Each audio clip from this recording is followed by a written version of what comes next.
It seems like the launch of the Xiaomi Mi 10 is another victim of the coronavirus. Although Xiaomi has recently built a new dedicated campus in China, it seems like because of the coronavirus, Xiaomi will be having a dedicated online-only press and launch event on February the 13th for the Xiaomi Mi 10 and the Xiaomi Mi 10 Pro, along with hosting an event at the Mobile World Congress later this month. Along with a confirmed and official release date, we do have what appears to be some really substantial specs that are seemingly making sense.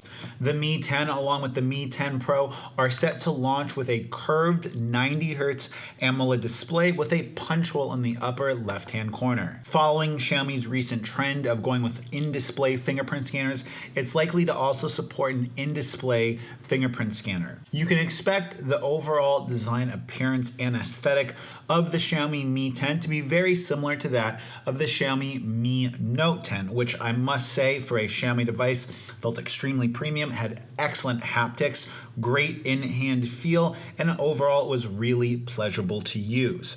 On the back, we're looking at potentially the 108 megapixel ISOCELL bright sensor from Samsung, the same one that we had in the Xiaomi Mi 10 or the Xiaomi Mi Note 10, I should say, which that camera gave me very excellent results. Now, we're not sure if the cameras on the Mi 10 as well as the Mi 10 Pro 5G are going to be substantially different, but we do know that a couple of the key internal components are going to be as follows. LPDDR5 RAM, which is supposed to be significantly more energy efficient RAM, UFS 3.0 storage for faster app opening times, and some type of potential liquid cooling solution to prevent overheating for long extended use. Now, of course, this is going to come with a price. The Mi 10 is going to be the first flagship that Xiaomi launches completely kind of independently of Redmi and Poco. And it's been said in the past that Xiaomi is continuing to try to move up market in their flagship devices so that their devices aren't thought of necessarily as flagship killers, but more affordable flagship options, especially since the Redmi line of devices is becoming much more substantial, as well as the Poco line of devices. Xiaomi needs to give these premium models something that differentiate themselves from their lower end, and lower tier brands.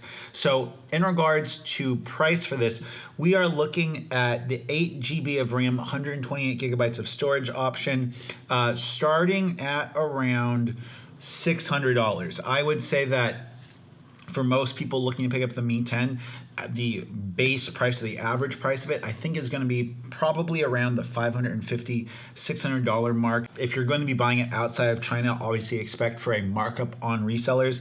Now, the 8 gigabytes and 256 gigabytes of RAM storage are going to go up in price more. So probably for 256, you're going to be paying an extra $40. So expect around the $630, $650 mark, depending upon taxes and whatnot in your local area, if you want the 8 gigabytes of RAM and 256 gigabytes of storage.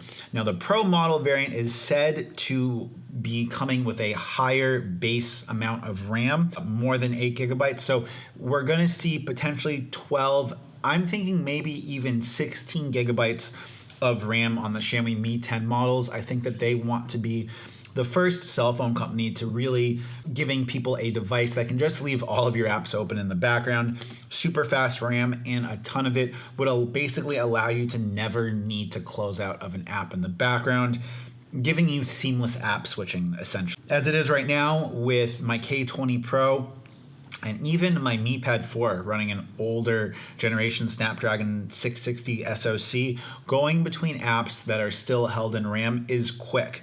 If we have 16 gigabytes of RAM, or if we have a substantial amount of RAM, you're never going to have to be reloading applications, and it's going to give you a buttery smooth experience. I think this, combined with the fact that Xiaomi's MIUI is kind of a bit of a RAM hog because it tries to do preemptive app opening, I think that throwing more RAM at the solution with Xiaomi's optimized UI on top of that platform would give people a very seamless experience. And I think doing it with a 90 hertz display is only going to make the device feel more flagship. At this point in time, it is worth noting that I think people are going to have to kind of reshape how we think about the Xiaomi Duh. I think we have to reshape how we think of the Xiaomi flagship phone. Up until really the OnePlus 6, the OnePlus series of devices kind of hit this sweet spot where they were more expensive than like entry-level flagships from Xiaomi, but they were cheaper than what we had from Samsung and from Apple. I think that Xiaomi is going to try to move up market towards that OnePlus price bracket where the devices are no longer flagship killers, but they are really budget, like mid-level flagships. I really want to know what you guys think about this as Xiaomi enthusiasts. Let me know in the comment section down below. And until next time, it's been Mitchell coming to you guys from Hanoi. Peace.